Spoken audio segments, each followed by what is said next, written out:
안녕하십니까. 신주의 굴톡 시작합니다. 오늘 아침에 굉장히 흥미로운 근데 꼭꼭 씹어 읽어봐야 될 칼럼이 실렸길래 여러분들과 함께 좀 뜯어보도록 하겠습니다. 서울신문의 논설실장인 황수정 논설실장의 칼럼입니다. 제목이 이렇습니다. 국민의힘 차라리 이준석 밑에 텐트를 쳐라. 김문수 후보가 한덕수를 제끼고 당원들의 도움을 받아 최종 후보로 확정되고 나서 일성이 빅텐트를 치겠다 하는데, 그 김문수 버전의 빅텐트가 아니고 이준석을 중심으로 해서 텐트를 치는 게 낫지 않겠느냐. 참 뼈아픈 지적인데요. 이거를 읽어보니까 참 반박하기가 힘듭니다.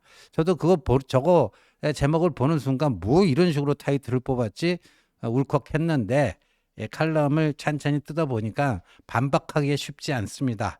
첫 번째 문단이 이렇게 시작이 됩니다. 입은 비뚤어져도 말은 바로 하자. 기호 2번 김문수 대통령 후보를 상상했던 사람이 얼마나 됐을까? 적어도 내 주변에는 없다. 중도 언저리에 발을 걸쳤던 사람들은 패닉에 빠졌다. 윤석열이 싫지만 이재명도 불가라던 이들은 마음을 바꾸어 먹었다. 대선에 관심을 끄겠다고 한다. 이재명 민주당 후보가 더블 스코어도 넘게 이길 선거, 투표해봤자 무의미하다는 것이다. 지금 최근에 보면요, 국민의힘 지지층 중에 또 한동훈 후보를 지지했던 이 합리적인 보수층, 이런 사람들 내에서도 아이고 난 이제 정치 뉴스 안 보고 선거도 안 할랜다, 이런 분들이 적지가 않습니다. 그러니까 황수정 논설실장도 아마도 이제 이분 스탠스로 봐서는 좀 중도 보수적인 그런 스탠스가 아닌가 보여지는데, 본인 주변에도 이런 사람들이 많다라는 거죠. 두 번째 문단 보면 이대로라면 17대 대선과 판박이 결과가 나올 수 있다. 17대 대선은 뭐냐면요, 2007년에 이명박 한나라당 후보가 당시 대통합민주신당의 정동영 후보 1, 2위 득표율 차이가 22.5%였어요.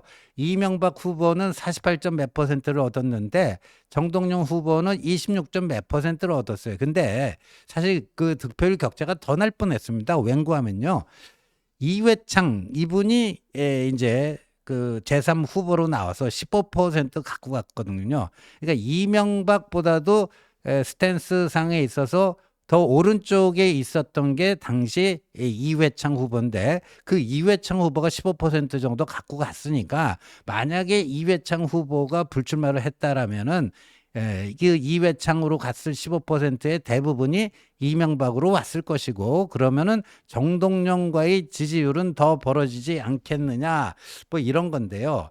제가 오늘 아침에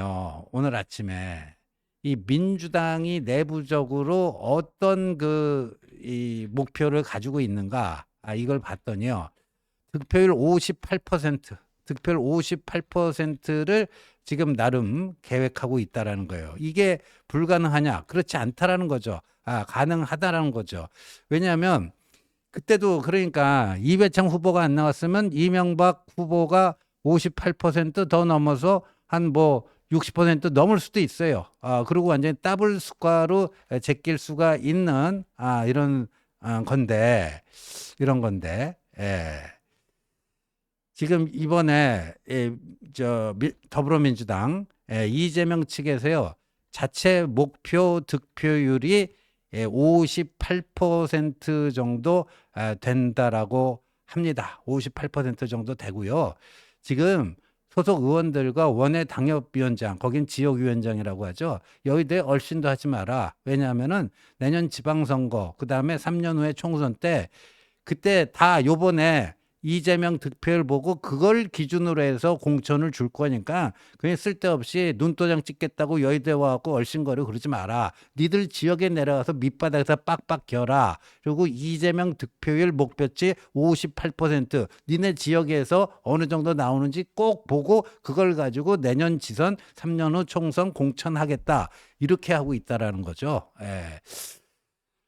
지금 그렇습니다. 이제 그렇게 될 가능성이 높다라는 게 이제 황수정 논설실장의 진단이고, 저도 지금 김문수 후보가요, 한동훈 전 대표의 세 가지 요구 조건 아직까지도 그걸 수용을 못 하고 있는데, 수용 못하는 채로 그냥 뭐 자통당 인사들하고 내통하고 찐윤 인사들 캠프에 중용하고, 그래서는 2007년과 비슷한 양상이 될 가능성이 상당히 높아진다. 이런 겁니다. 그러니까 이렇게 되니까 이재명 후보는 갈수록 여유가 넘친다. 가만히 있으면 상대방에게 자빠진다. 며칠 전에 경남 창녕 유세에서 이런 얘기를 했죠. 그러면서 정계 은퇴 선언한 홍준표 한테까지 이재명은 러브콜을 보내고 있다. 희대의 대선 후보 교체 미수 사건, 무대책 무전략의 국힘에 또 크게 놀랐다. 경선 내내 단일화를 목적껏 외쳤을 때는 최소한 밑그림 전략이 있었어야 되는데 완전히 무대책 무전략 무대뽀였다 하는 거다. 김문수 후보는 최종 후보 확정 후 일성으로 대한민국을 위기에서 구할 의병들이 필요하다 이런 얘기를 했는데, 지금은 의병을 말할 상황이 아니다. 의병은 아무 때나 일어나지 않는다. 이렇게 얘기를 했습니다. 그 밑으로 좀 내려보세요. 그러면서 임진왜란 때는 불처럼 일어나던 그 의병이 병자호란 때는 쥐 죽은 듯 했다. 나라의 군대가 전투마다 백전백패, 정규군이 산속에 숨어 싸울 생각이 없는데, 그러니까 정규군이 싸울 생각이 없는데 의병이 일어날 리 만무하다 보면서, 그 밑에 문단 마지막 문장 보면 스스로 싸울 의지가 없는데 의병이 스스로 싸울 의지가 없는데 의병이 어디서 나오겠나? 왜 나오겠나? 그 밑에 문단 보세요. 국힘은 윤석열 선긋기조차 못하고 있다. 김문수 후보는 계엄에 이제야 사과했다. 어물쩍 방송으로 이게 할 말인가? 윤석열 탈당에는 여전히 반대 입장이다. 이런 선대위에는 경선 2위의 한동훈이 합류할 명분이 없다. 김문수 후보는 그와 굳이 손잡고 싶은 마음도 없어 보인다. 김문수는 이미 정치적 횡재를 한 사람이다. 잃을 것이 없으면 절박하지 않다. 절박하지 않으면 배수진을 칠 이유가 없다. 배수진을 못 치는 선거는 감동이 있을 수 없다 했는데, 여기서요 황수정 논설실장이 김문수가 최종 후보 확정되는 거 이게 정치적 횡재를 한 것이다 그랬는데요. 오늘 중앙일보에도 굉장히 재밌는 칼럼이 실렸는데요. 박치문 씨라고요. 이분이 막 6단 정도 되는데 바둑 해설을 굉장히 찰지게 쓰는 분인데, 바둑의 룰을 가지고 국민의힘의 후보 교체 소동 이거를 분석한 칼럼이 실렸는데 굉장히 재밌습니다. 잘 알려진 바와 같이 한밤의 기습은 대실패로 막을 내렸다. 그러니까 후보 교체 쿠데타를 얘기하는 거죠. 누군가 묘수를 두었다. 하는 거죠. 누군가 묘수를 두었다. 상상도 하지 못한 묘수가 등장했고, 그로 인해 절체절명의 벼랑 끝에 몰렸던 김문수가 살아났다. 이 묘수를 둔 게 누구예요? 당원들이고, 그 당원들에게 그거를 가장 앞장서서 열심히 호소했던 사람이 누굽니까?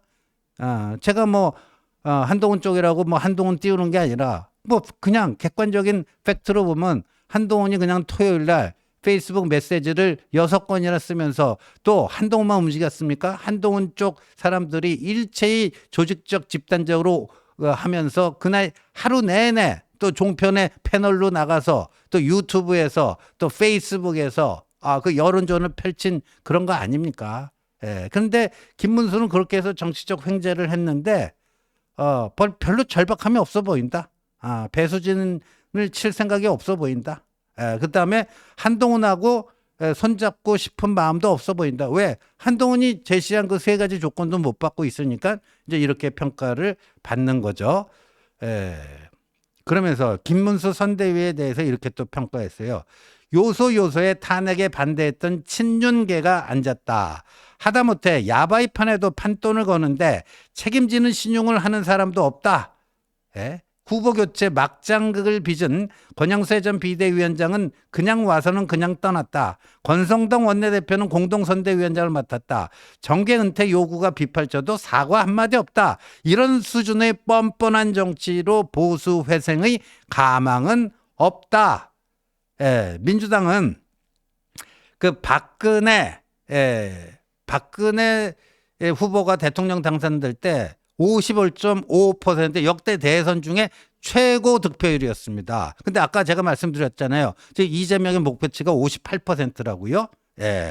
그러면서요. 김문수의 근원적 한계에 대해서 얘기를 하고 있습니다. 남은 20일로는 이게 이재명의 벽을 넘지 못한다. 넘사벽이다. 당장 광화문 지지층 정광훈 세력이 김문수에게 청구서를 내밀고 있다. 합당하자 이러고 있잖아요.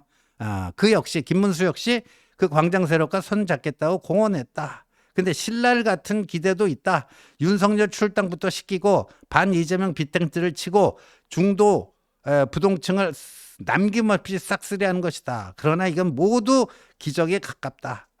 그래도 앉아서 죽기를 기다리지 말고 뭐라도 해봐야 되지 않겠느냐 하면서 쭉 올려주시면 마지막 문장이 이거예요. 등 돌린 중도가 되돌아볼 모멘텀. 이준석 아래 대승적 텐트를 차라리 결단해보라. 그러니까 김문수 빠지고 이준석이 이재명과 1대1로 맞짱 대결을 할 수 있도록 이렇게 김문수가 결단을 내려야 되지 않겠느냐. 그러면 대선은 아름답게 지더라도 보수 재건의 집안만은 남겨놓지 않겠느냐. 뭐 이런 건데요. 저는 이 논조에 뭐 이준석한테 양보하고 빠져야 되는데 이 논조에 저는 찬성하지는 않습니다. 근데 저렇게 유력 언론인이 이렇게까지 쓰는 이유 봐야 됩니다. 봐야 돼요. 오늘 보니까 이제 중앙일보의 안혜리 여성 논설위원도요 칼럼에서 이제 뭐 국민의힘 보수는 끝났다. 이준석이 중간에 단일 하나 사퇴하지 말고 끝까지 선전했으면 좋겠다. 이런 문장으로 자기 칼럼을 마감을 하더라고요. 그러니까 유력 주요 언론인들이 지금 그렇게 지금 돌아서고 있어요. 이게 현실입니다. 부인할 수 없는 현실이에요. 근데 마침요 뉴스완이 한국갤럽에 의뢰를 해갖고요. 김문수와 이준석의 단일화에 대한 조사를 했습니다. 김문수와 이준석의 단일화에 대한 조사를 했는데 두 사람이 단일화하는 것이 좋겠다는 의견이 38%였고요. 그렇지 않다. 단일화 하지 않는 게 좋다가 오히려 더 많았어요. 5%, 43%인데. 근데 이게 참 재밌는 게요. 국민의힘 지지층에서는 76%가 단일화 찬성이에요. 그러니까 국힘 지지층의 절대 다수는 단일화를 하게 되면 이준석을 흡수할 수가 있다라고 보기 때문에 76%, 4분의 3 정도가 단일화에 찬성을 했는데 그 개혁신당 지지층, 여기서는 60%, 과반이 반대예요. 60%가 반대한다. 그러니까 이준석 입장에서 자기 지지층의 절반 이상이 반대하는 그 단일화 협상에 쉽게 나설 수가 없다. 쉽게 나설 수가 없다. 하는 겁니다. 그리고 아까 중도층, 보수층에서는 63%가 단일화에 찬성을 했어요. 보수층에서는. 근데 중도층에서는요, 50%가 단일화 반대예요. 중도층은. 그리고 31%만 찬성을 했어요. 그러니까 두 사람이, 그리고 또 이게 있죠. 보니까 그 다음 기사 보면요. 이게 있습니다. 김문수로 단일화하면요. 이준석을 지지했던 표 중에 30%가 이재명으로 간다라는 거예요.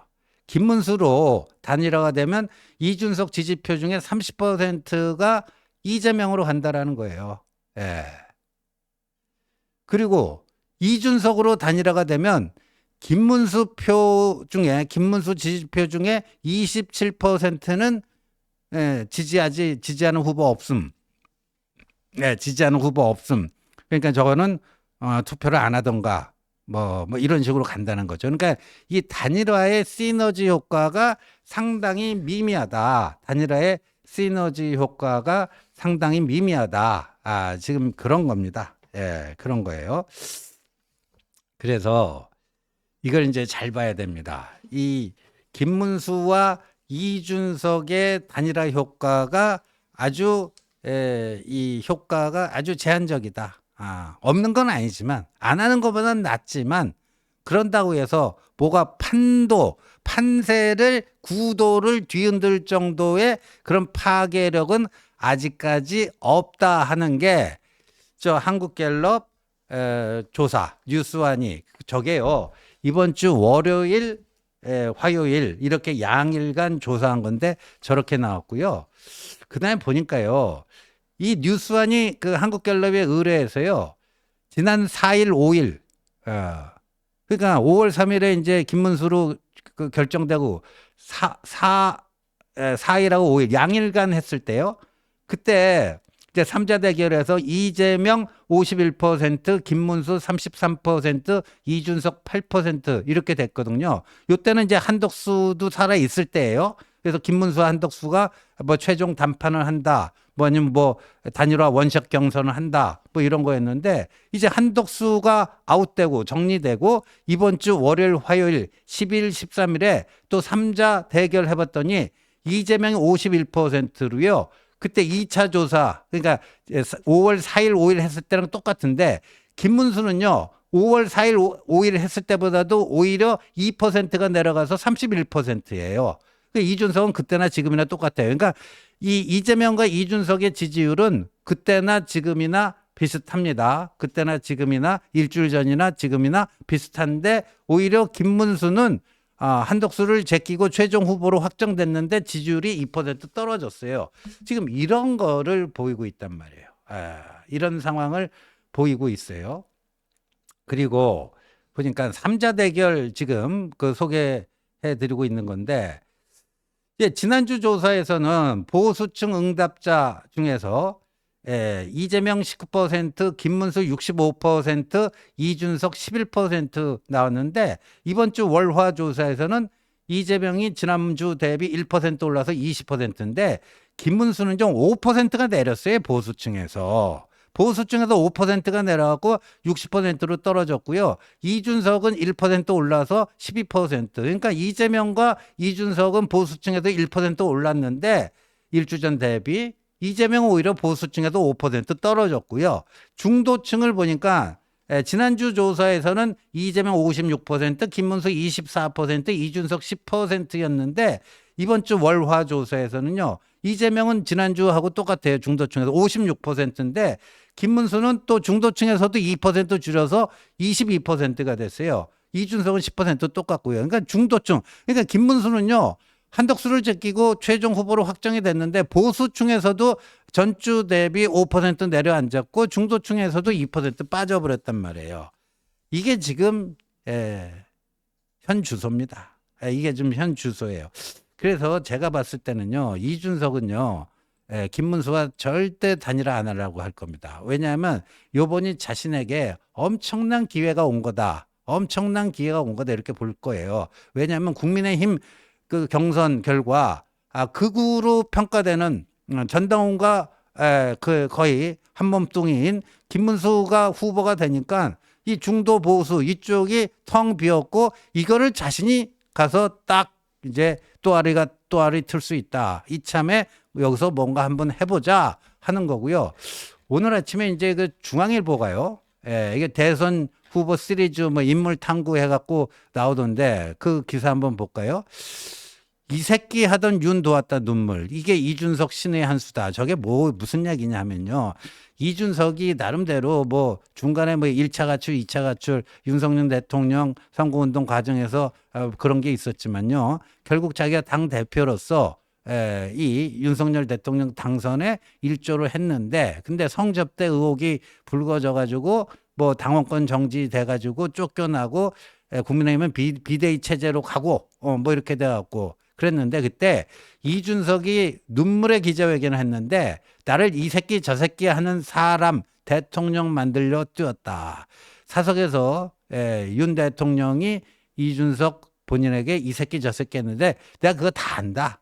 나한테 사석에서 쌍욕한 거 다 아는데 그럼에도 불구하고 알면서도 내가 윤석열 대통령 만들려 뛰었는데 나를 이렇게 말도 안 되는 누명 덮어씌워갖고 쫓아내는구나.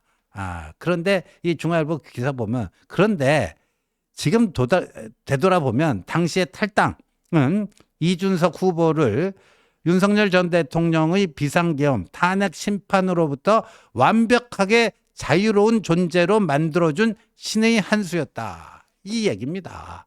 그러니까 이준석은 뭐 동탄 모델이네 뭐네 하면서 최대한 김문수의 허점을 파고들면서 이 보수의 영역을 특히 중도 보수 쪽에 또아리를 틀려고 하지 않겠느냐 하는 겁니다. 그래서 그 뭐 결론을 맺자면 서울신문 황수정 논설위원이 얘기한 이준석 아래 무슨 텐트를 치자 하는 거는 뭐 그 언론인의 그런 생각인데 실현 가능성은 거의 없고요. 실현 가능성은 없고 오히려 이준석은 그런 전략적 목표를 가지고 움직이지 않겠는가. 그러면 이걸 김문수 후보가 이걸 어떻게 인식을 하고 어떤 대응책을 마련하는가에 이 앞으로 남은 대선 전에 큰 어떤 기류가 분수령이 되지 않을까 이렇게 생각이 됩니다. 시청해 주셔서 감사합니다.